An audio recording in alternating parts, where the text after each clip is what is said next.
भगवान राम ने पूछा वशिष्ठ जी से, गुरुदेव, समस्त पापों का क्षय करने वाला और दुखों का हरण करने वाला उत्तम से उत्तम कौन सा व्रत है? कृपया मुझे सुनाइए। वशिष्ठ जी ने कहा राम जी से, हे राम, राम राम राम, आपका नाम लेने मात्र से मनुष्य सभी पापों से मुक्त हो जाता है। फिर भी लोगों के कल्याण के लिए आपने जो मुझे पूछा है, तब मैं उत्तम से उत्तम व्रत का वर्णन करता हूँ। वैशाख मास के शुक्ल पक्ष में आने वाली एकादशी मोहिनी एकादशी के नाम से जानी जाती है, जिसका व्रत समस्त पापों का क्षय करते, मोह जाल से छुटकारा दिलाकर मनुष्य को परम गति को देने वाला होता है। 29 अप्रैल 2015 में मोहिनी एकादशी आती है, जिसका व्रत उत्तम से उत्तम माना गया है। प्राचीन काल में सरस्वती नदी के तट पर भद्रावती नाम की नगरी थी, जिसमें एक समृद्ध वैश्य रहता था, जिसका नाम धनपाल था। वहाँ के राजा का नाम धृतिमान था। जो वैश्य वहाँ रहता था, यथा नाम तथा गुण था। धनपाल, उसके पास सुख समृद्धि की कोई कमी नहीं थी, क्योंकि परोपकार में उसका जीवन व्यतीत होता था और भक्ति उसके हृदय में थी। जहाँ ये दो चीज़ें होती हैं, सेवा और नाम स्मरण, वहाँ भला लक्ष्मी छोड़कर कैसे जा सकती है। धनपाल गरीब गुरबों की मदद करना, कुएं खुदवाना, पोखर बनवाना, प्याऊ लगवाना, घर बनवाना आदि अनेक शुभ कार्यों में संलग्न था। शांति उसके चित्त को छोड़कर कभी भी दूर नहीं जाती थी। जाती भी कैसे? जिसका मन प्रभु भक्ति में लीन हो और जिसके हाथों में सेवा हो, उसका चित्त कभी अशांत नहीं हो सकता, दुखी नहीं हो सकता। धनपाल भी बाहर के धन के साथ साथ भीतर के धन का खजाना भी था उसके पास। उसके 5 बेटे थे, सुमना, द्युतिमान, मेधावी, सुकृत और दृष्ट बुद्धि।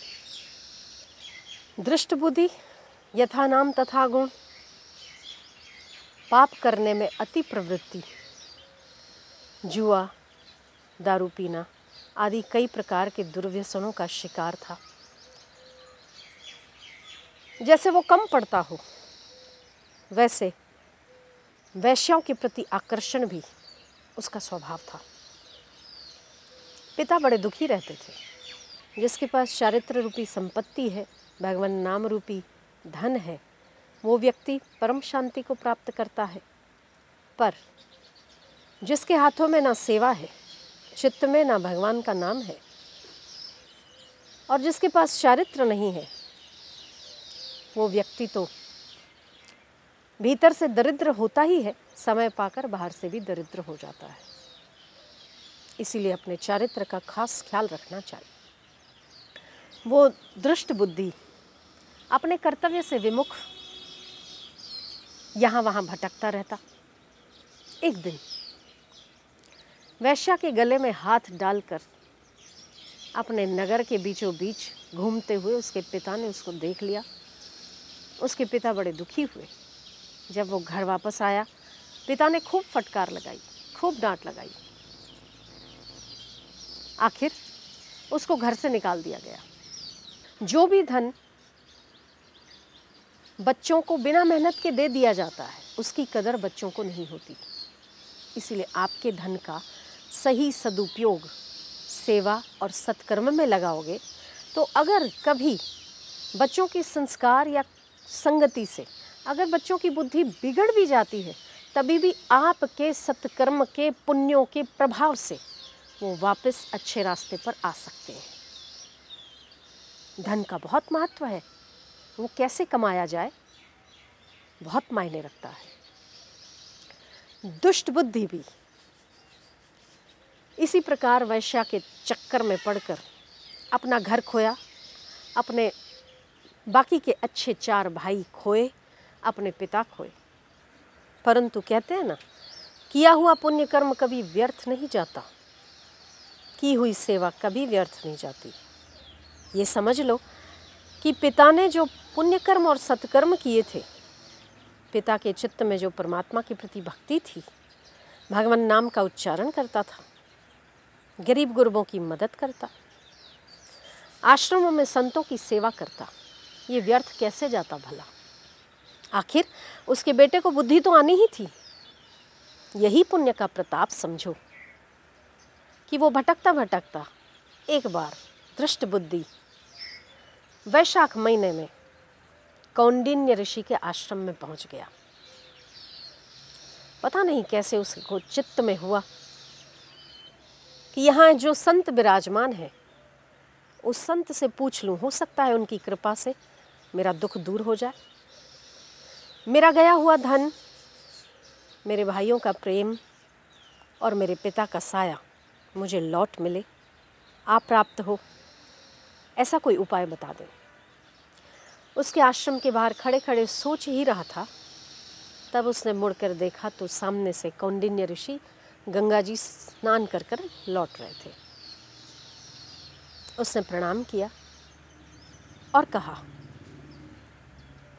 हे महात्मन, मैं अपने पापों के भुगतान स्वरूप यहाँ वहाँ भटक रहा हूँ। मेरे सिर पर कष्टों का, दुखों का बोझ इतना है कि मैं अब थक गया हूँ, बड़ा दुखी हूँ, परेशान हूँ। आप ऐसा कोई उपाय बताइए, मुझ पर ऐसी कृपा करिए कि मुझे इन पापों से और दुखों से छुटकारा मिले।